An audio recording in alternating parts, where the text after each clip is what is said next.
All right, now we are ready to get our workpiece securely fastened in the lathe. So what I'm going to have to do is take the spur out of the headstock where the motor is and hit that with a hammer to make it bite in the one end of the workpiece.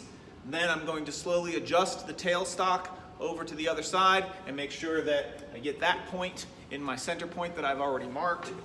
Get that nice and tight, turn the wheel to clamp it in place, and I am ready to start. The parts of the lathe again that we have here, we have the headstock, the tailstock, which is slides to accommodate the size of your workpiece, and then we have the tool rest, which also needs to be adjusted. We're going to adjust this last. Now the first thing that I have to do is I have to get this little spur out of the headstock, and I need to bang that into the end of my workpiece.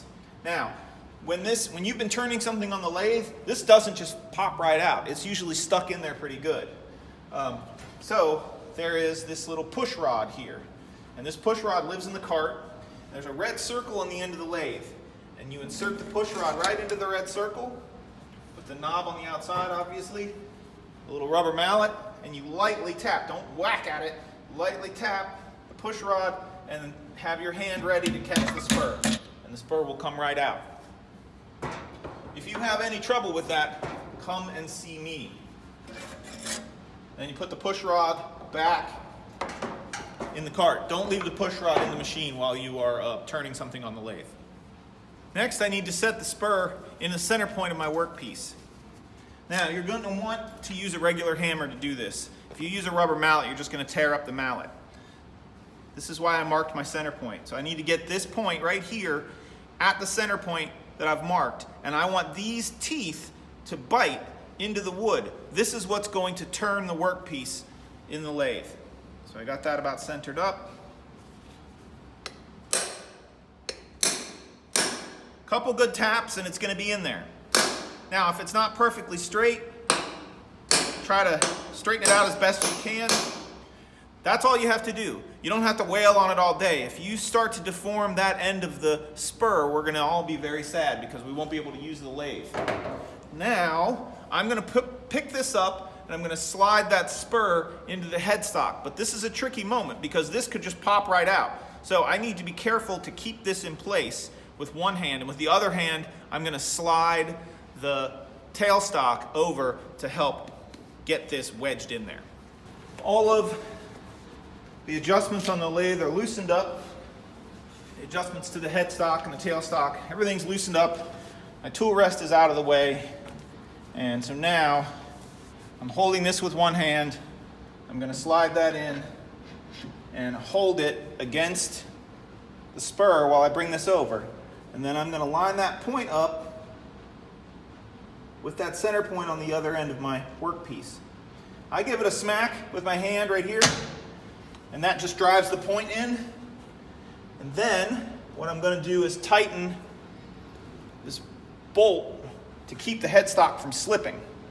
Now, once I have that in place, I want to turn this crank, and that's going to wedge this over even further. But there's a little loosener here, and I need to make sure that that is loosened up before I go turning this, otherwise I'll strip that out. Now you can see this start to move a little as I turn that crank. And that just wedges this piece in there and makes sure that it's not going to go anywhere when I start turning. And once I have that where I want it, I tighten this. And this is a ratcheting tightener, kind of like on the table fence of the drill press. All right, I'm ready to start turning, except now I need to adjust my tool rest. The whole idea with the tool rest is that it is as close to the workpiece as possible without touching it. So what you have to do is hand roll the workpiece a little bit and move your tool rest over. Now you'll notice that my workpiece is a little longer than the tool rest. If I was going to turn the whole thing, I would have to move the tool rest as I worked. But I'm going to go ahead and leave a little bit, well no, actually I will want to round that all out, so I'm going to move that around. So I'll start at this end here. Okay, so that's pretty good. Now there are 3 different places to tighten this up. There's one here which tightens this angle. There is this tightener here which tightens that, and then there's one that tightens the whole thing. Now what's nice about that is you can set these two and then just use this one to move back and forth. Now as I tighten that up, see it's going to bump. So I'm going to have to adjust a little bit. Okay. Yep. So now, okay. Now I have clearance.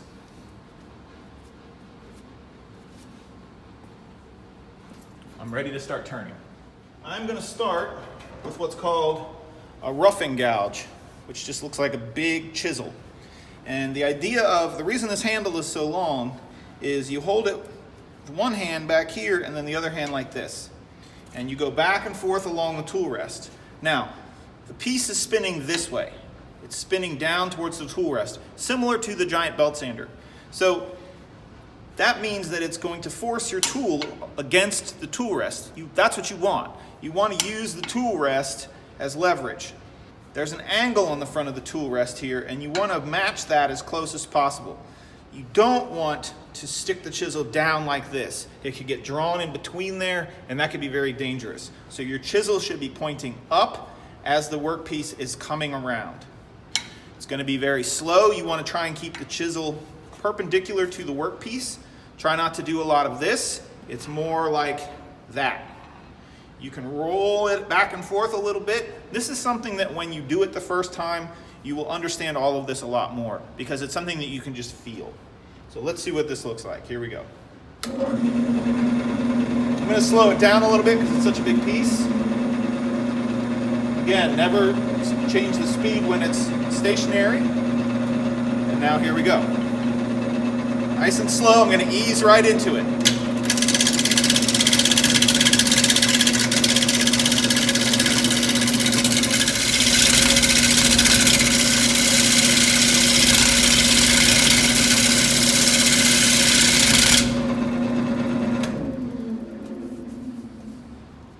Now you probably noticed as I was turning that sometimes the roughing gouge is bouncing around and sometimes it seems to be going pretty smooth. The places where it's going pretty smooth are the places where things are more rounded out.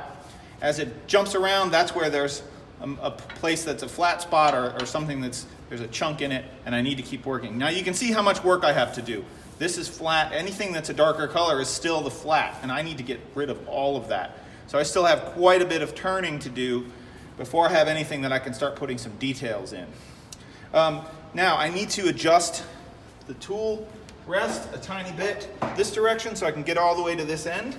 So I'm going to leave these two in place and I'm just going to undo this. This isn't a screw that goes in and out. It's a wedge. And so if you turn it too far, it goes back to being loose.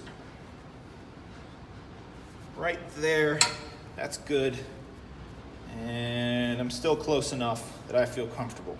So now I'm going to continue to keep turning and try to get this to be perfectly round before I do any details. Let's go back to the roughing gouge for a few minutes.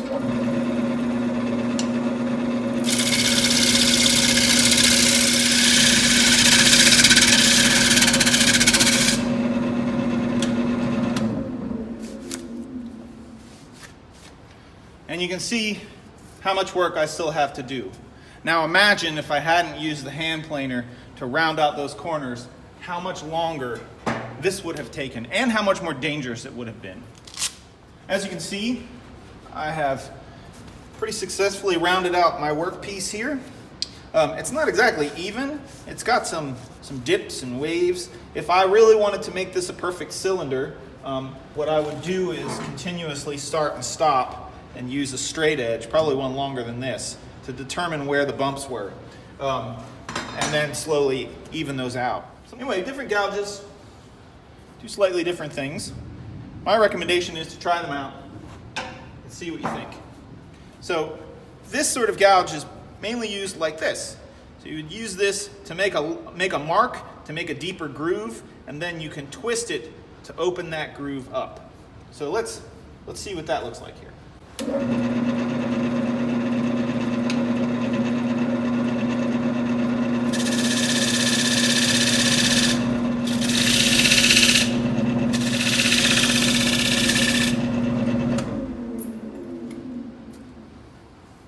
don't want to twist too fast, or else you get a little corkscrew.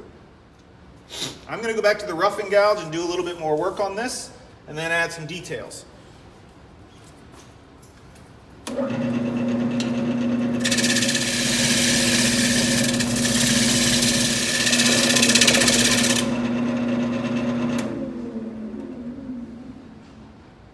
Let's suppose that I want to put the same groove at the other end of my workpiece, and I want it to be measured in the same spot.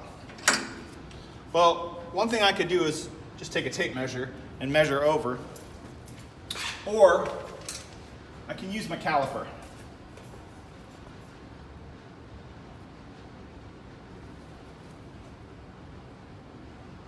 So I want that to be right here. If I make a dark enough mark, I should be able to see it for a moment while it's spinning. Let's see if that's true. Yeah, I can still see it.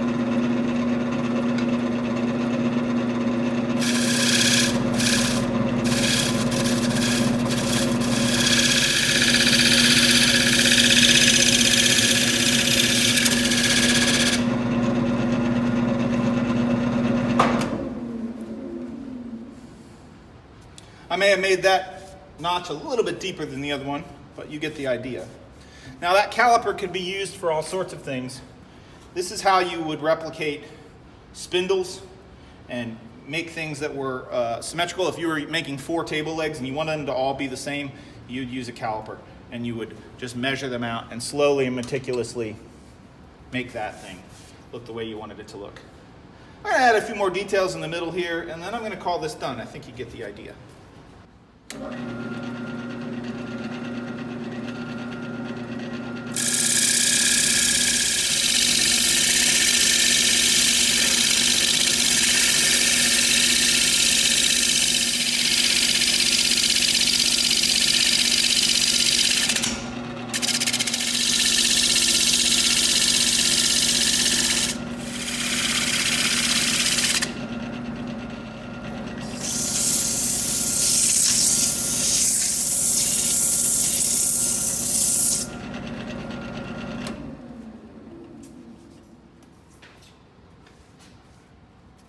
A little bit of sandpaper at the end there to clean it up.